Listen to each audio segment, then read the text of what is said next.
Olá, estamos iniciando mais uma aula da Escola Dominical da Primeira Igreja Presbiteriana Independente de São Paulo, a Catedral Evangélica.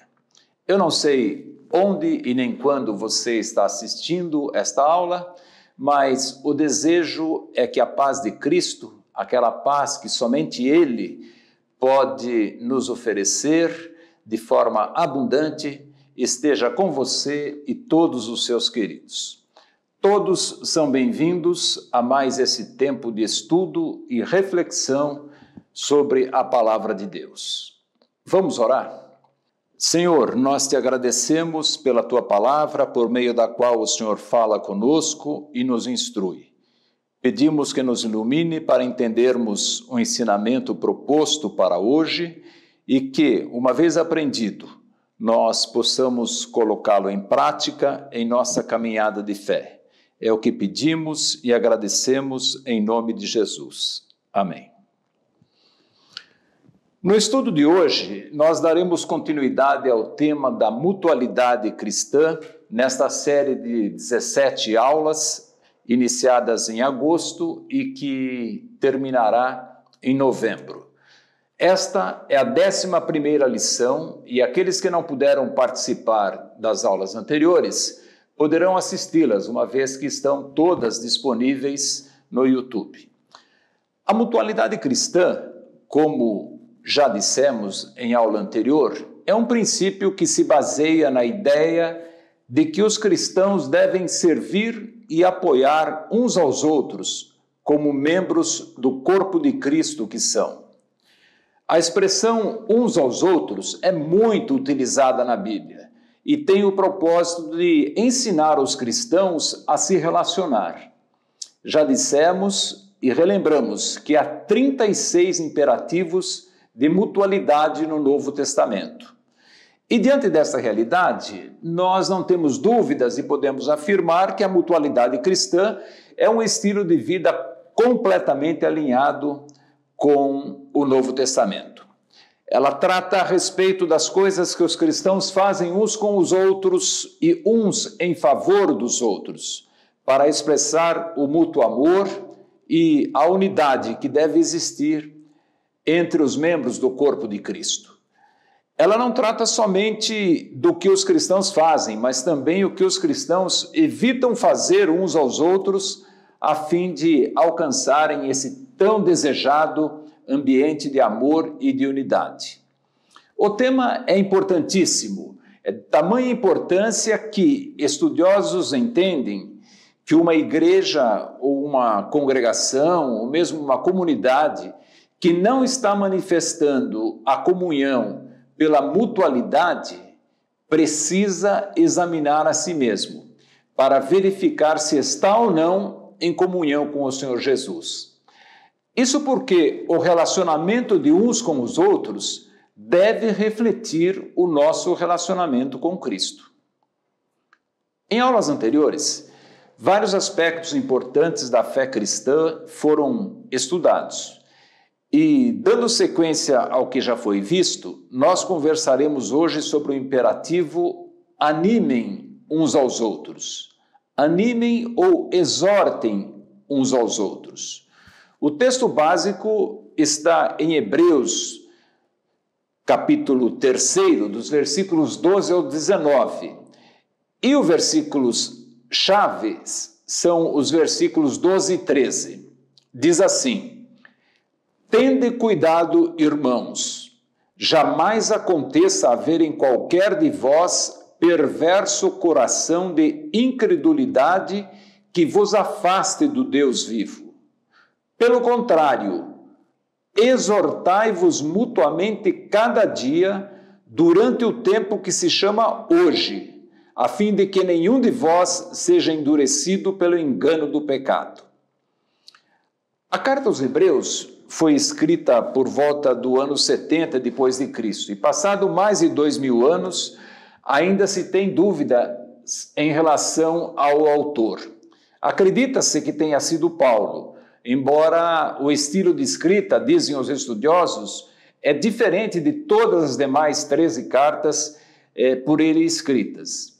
Nenhuma das outras se parece com o estilo adotado no livro de Hebreus. Fala-se que, não sendo ele, poderia ser alguém muito próximo, Silas, Barnabé ou Apolo. Na hipótese de não ser Paulo, que a grande maioria defende que é, Apolo seria o mais cotado para ter sido o escritor dessa carta.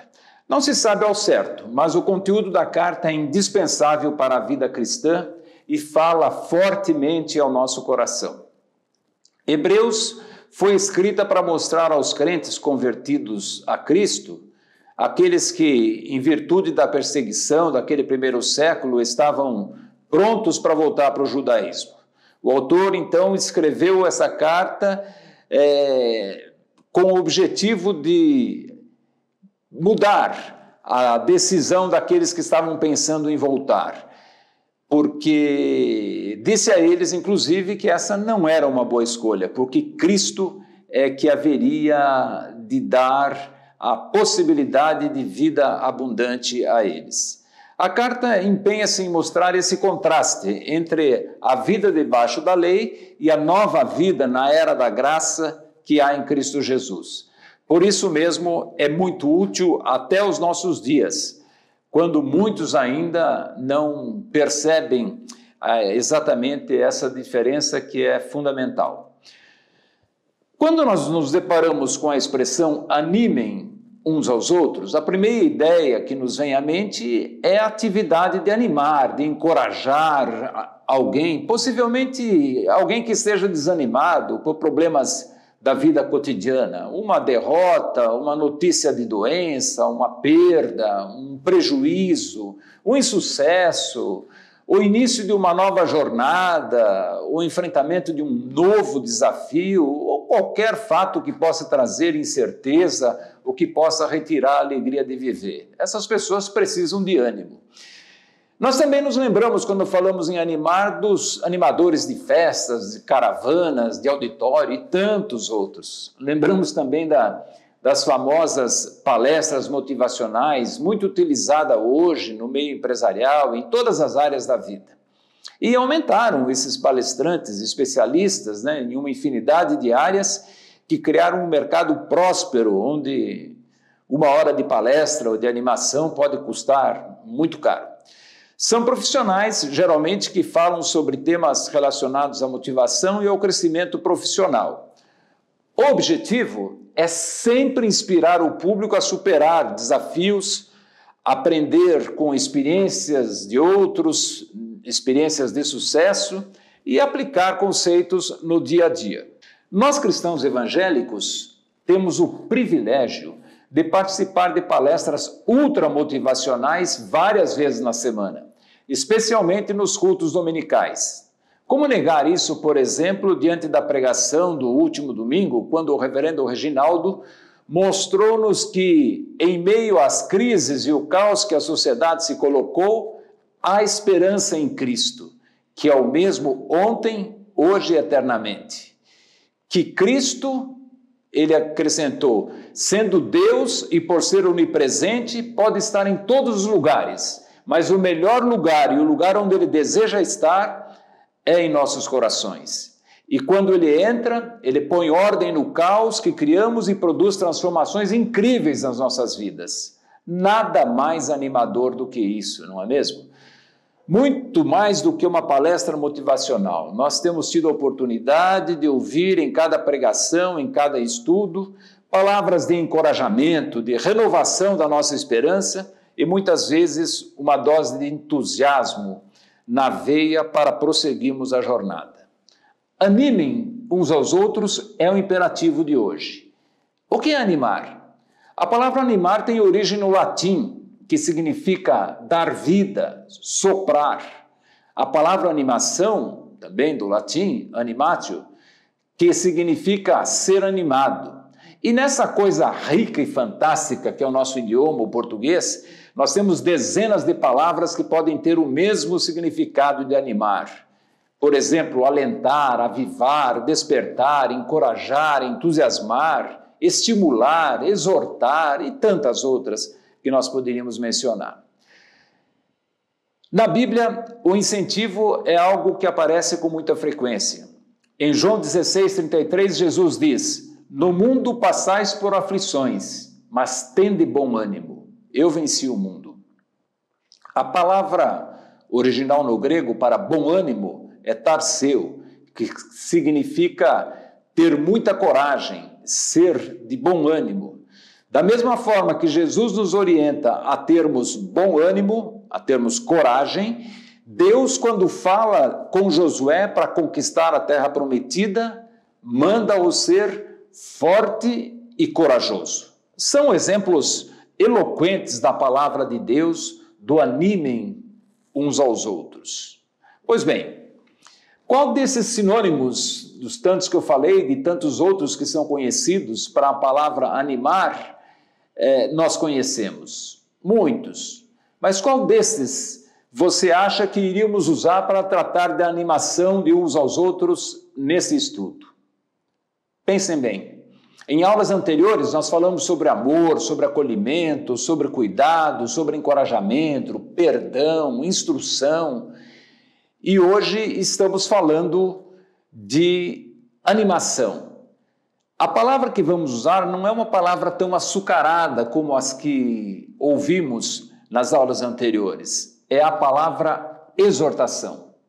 O texto central diz, vou repetir: "Tende cuidado, irmãos, jamais aconteça haver em qualquer de vós perverso coração de incredulidade que vos afaste do Deus vivo. Pelo contrário, exortai-vos mutuamente cada dia, durante o tempo que se chama hoje, a fim de que nenhum de vós seja endurecido pelo engano do pecado." A palavra exortação parece fora de contexto para os dias atuais. Parece inapropriada, mas não é. A princípio é uma questão de tradução do original e poderíamos até usar outras palavras mais simpáticas, como animação, entusiasmo, encorajamento, como até aparecem em outras traduções. Por exemplo, na revista atualizada, o texto é esse que nós lemos: "Exortai-vos mutuamente cada dia." Na Nova Almeida Atualizada está escrito: "Animem uns aos outros todos os dias." Já na Bíblia a Mensagem está escrito: "Enquanto ainda é hoje, vigiem um ao outro." Nós vamos perceber que o uso da palavra exortação, ao contrário do que parece, é até necessário para demonstrar quão intenso deve ser o nosso cuidado para evitar que o nosso irmão venha a cair e tropeçar. Essa é a ideia do texto de Hebreus. Exortar empresta um peso maior à responsabilidade de encorajamento mútuo, e quando nós o fazemos, quando nós o exortamos nos moldes bíblicos, tanto aqueles que se dispõem a exortar, quanto aqueles que são exortados, saem mutuamente fortalecidos na prática deste importante imperativo da mutualidade cristã. O certo é que em nosso meio há um entendimento distorcido quanto ao significado da palavra exortação. É claro que há exortações na Bíblia e que muitas exortações são feitas por líderes e pastores de maneira inapropriada.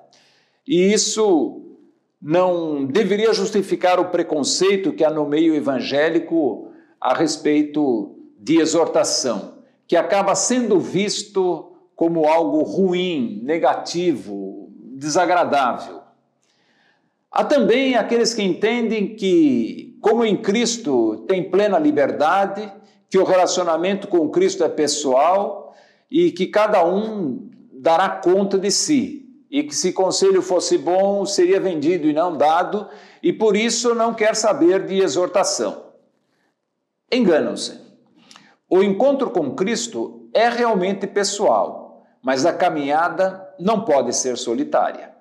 O cristianismo não comporta essa individualidade, e as inúmeras instruções destinadas de uns aos outros demonstra exatamente essa preocupação.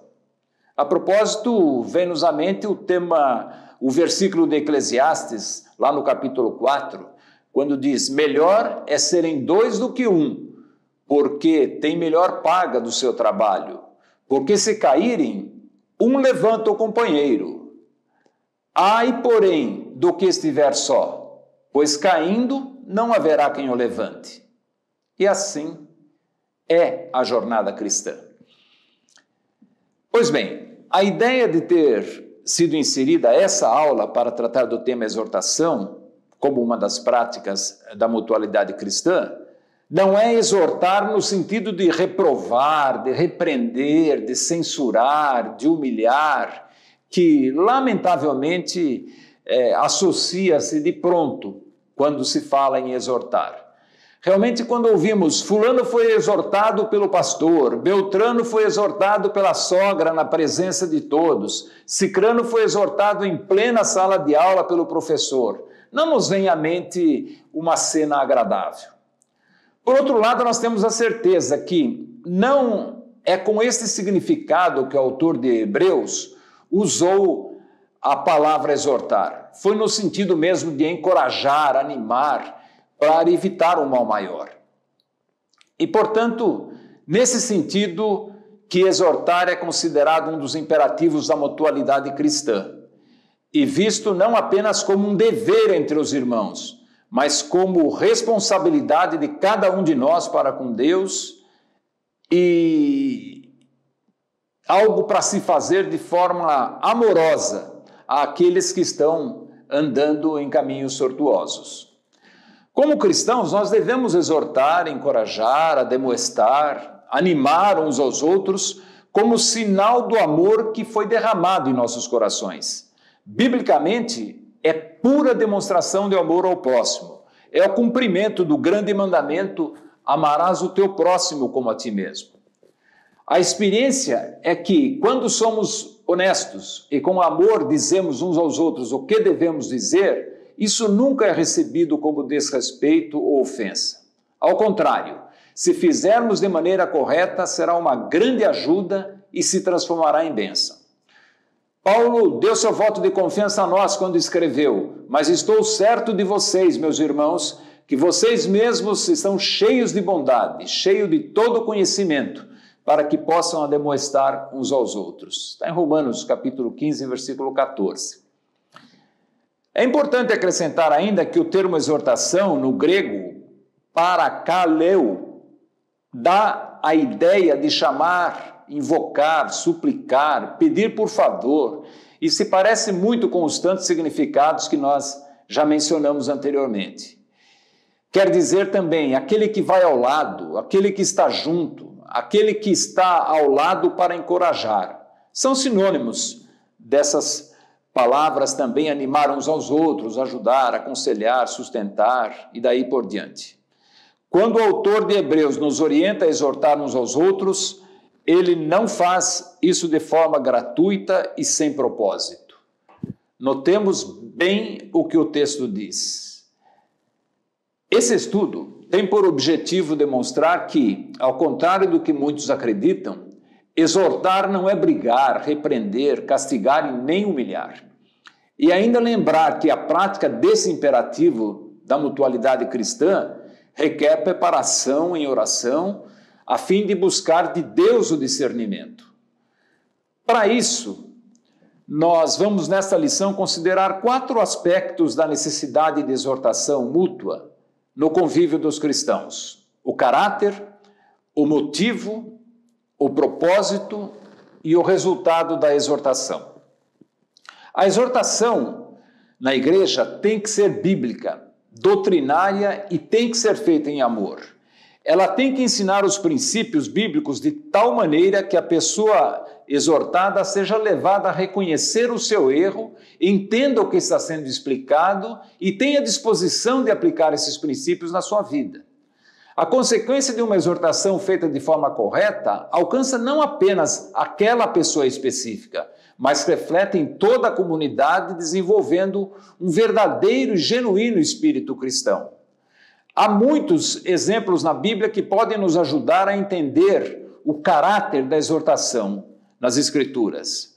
Um dos exemplos é o pensar em comum acordo. E consta lá em Filipenses capítulo 4, no versículo 2, a história de Evódia e Síntique, que estavam se desentendendo, e Paulo recomenda a elas que busquem o entendimento, ou seja, que procurem viver bem uma como a outra, como irmãs que são. Quando os conflitos surgem, as pessoas envolvidas precisam compreender que suas posições pessoais são importantes, mas se já não sou eu quem vive, é Cristo que vive em mim, logo o que importa mais é a glória de Deus e não a minha. E as soluções encontradas nesse contexto não deixam sentimento de perda às partes envolvidas. Nunca deixam, quando se busca o entendimento, a conciliação. Um outro aspecto é a exortação de uns aos outros, que ela tem que ter um propósito bem definido, como tem neste versículo 13 do capítulo 3 de Hebreus que mencionamos, ou seja, a fim de que nenhum de vocês seja endurecido pelo engano do pecado. E aqui nos lembramos do Salmo 1, bem-aventurado o varão que não anda segundo os conselhos dos ímpios, não se detém no caminho dos pecadores e nem se assenta à roda dos escarnecedores. Esse aspecto de exortação é importante e tem que ter um propósito. E também o estilo de vida. Quem exorta precisa viver em santidade de vida. Quando exortamos mutuamente em amor e vivemos aquela verdade bíblica que está sendo objeto da exortação, as pessoas se entendem, e onde todos se entendem, todos são edificados. Um outro aspecto, o segundo, é o motivo da exortação. Há que existir um motivo justificável e bíblico para que a exortação seja praticada. Esse motivo, à luz do texto que lemos, há de ser relevante. E, novamente, como diz o nosso texto central, há que ser um desvio que esteja levando o nosso irmão a se afastar de Deus. É aquele motivo que, inevitavelmente, vai acabar mal. E o critério para que eu me proponha a exortar alguém nunca será conforme eu penso, nem como eu creio, ou o que eu acho melhor para a vida da pessoa ou para a vida da igreja. O padrão não será a pessoa do líder, mas as verdades bíblicas e doutrinárias das quais o irmão estiver se desviando. Além disso, a exortação tem que ser feita em amor, para que o resultado seja o pretendido, ou seja, tem que produzir ânimo, estímulo, encorajamento na pessoa exortada. Uma exortação feita nesses moldes, ao contrário de uma exortação sem causa e sem propósito, sempre gerará gratidão naquele que foi exortado. O terceiro aspecto é o propósito. O propósito da exortação será sempre nos tornarmos pessoas melhores, pessoas em busca da perfeição em Cristo, ainda que isso seja algo inatingível. Quem exorta deve ter esse objetivo, o objetivo de ajudar as pessoas a aplicarem em suas vidas as verdades do cristianismo. E nesse aspecto, nós podemos aprender várias lições práticas lendo atentamente Hebreus, lá do capítulo 3, dos versículos 12 ao versículo 17. O quarto e último aspecto a salientar é o resultado da exortação. O resultado da exortação feita nos moldes da palavra de Deus jamais resultará em aborrecimento, discórdia, tristeza ou separação. Uma exortação feita de forma adequada, num ambiente próprio, regada de oração e feita em amor, sempre será bem acolhida e produzirá bons frutos. Igreja que pratica o exortem-se ou animem-se uns aos outros de forma séria, bem fundamentada e em amor, experimenta os frutos do Espírito. Então, quais seriam alguns dos muitos aspectos positivos, resultados positivos da exortação. Um deles é que a exortação encoraja a franqueza entre as pessoas. Ela faz a retirada da máscara e dá lugar à autenticidade, permitindo que o ego real apareça. Onde há transparência e sinceridade, as pessoas se conhecem, se respeitam, aceitam ser exortadas porque sabem que a exortação é para o seu próprio bem.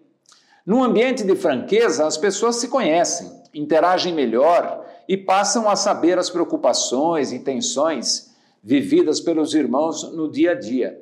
Enfim, um sente o problema dos outros, como naquela canção dos Vencedores por Cristo. Ame o seu próximo como se fosse você, como se a dor que ele sente doesse mais em você. Isso é típico do corpo de Cristo. A exortação traz um outro resultado. Ela abre caminho para o crescimento espiritual. Sabemos que num ambiente onde predomina o respeito e a confiança, há liberdade para a exortação de uns aos outros e isso cria uma atmosfera favorável ao crescimento espiritual. Isso porque as pessoas têm prazer em estar naquele lugar, em compartilhar seus problemas com os demais e têm até disposição para serem alertadas, admoestadas, ou como quer o escritor de Hebreus, para serem exortadas. Há pessoas, inclusive, creiam, que pedem para serem exortadas quando necessário.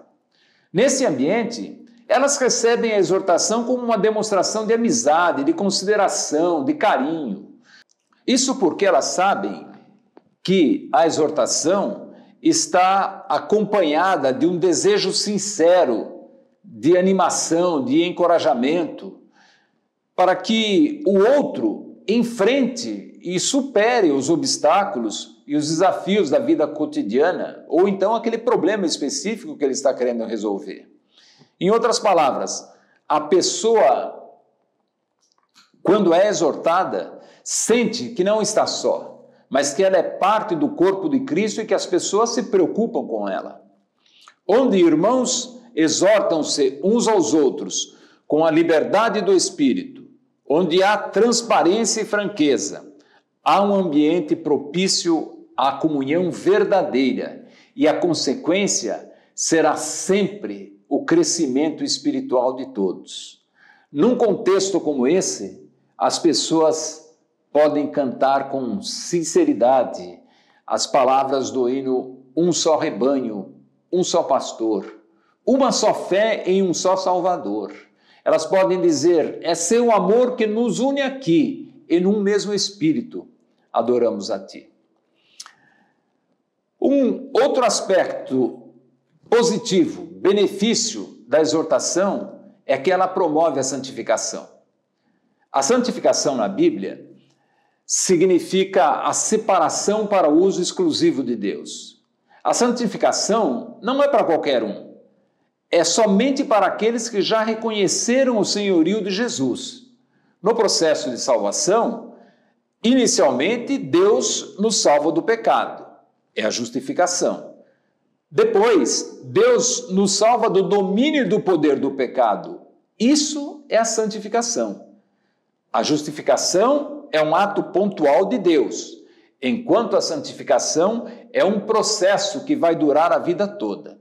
E isso vai ocorrer à medida que, através de uma intimidade maior com Deus, nós vamos nos aperfeiçoando na caminhada cristã. Pois bem, a exortação, quando feita de forma bíblica, promove a santificação. E concluindo, em síntese, a exortação na igreja tem que ser bíblica, doutrinária e feita em amor. Há que existir um motivo justificável para que a exortação seja praticada. O propósito da exortação é a busca para nos tornarmos melhores. Nos tornarmos melhores significa nos tornarmos pessoas mais parecidas com Cristo. E por fim, dentre os muitos resultados A exortação cristã encoraja a franqueza, abre caminho para o crescimento espiritual e promove a santificação. A exortação sempre teve lugar nos ensinamentos de Cristo e na vida da igreja com o propósito de edificar a sua igreja. Em termos práticos, é um imperativo da mutualidade cristã e deve ser praticado quando alguém percebe a necessidade. Quando alguém percebe, por exemplo, que há em minha vida um desvio de rota.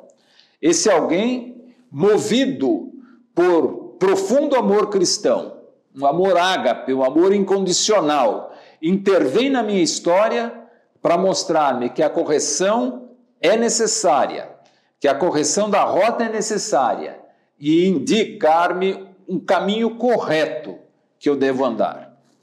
A exortação haverá de animar-me ao ponto de dar-me forças necessárias à mudança do comportamento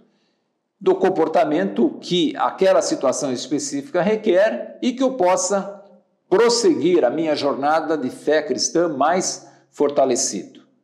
E por derradeiro, para encerrar, eu gostaria de usar aqui a tradução do texto básico da Bíblia Viva, que registra em Hebreus, capítulo 3, 12 e 13, da seguinte forma: portanto, tomem cuidado com os seus próprios corações, queridos irmãos, para não virem a descobrir que eles também são maus e incrédulos e estão levando vocês para longe do Deus vivente. Falem diariamente uns com os outros a respeito dessas coisas enquanto há tempo. A palavra de Deus nos encoraja à exortação mútua. A nossa atitude como igreja, membros do corpo de Cristo, deve ser igual à de Jesus. Exortar, sim, mas exortar sempre com amor. Que Deus nos ajude a vivenciar mais este imperativo da mutualidade cristã. Essa é a nossa oração. Bom domingo e boa semana a todos.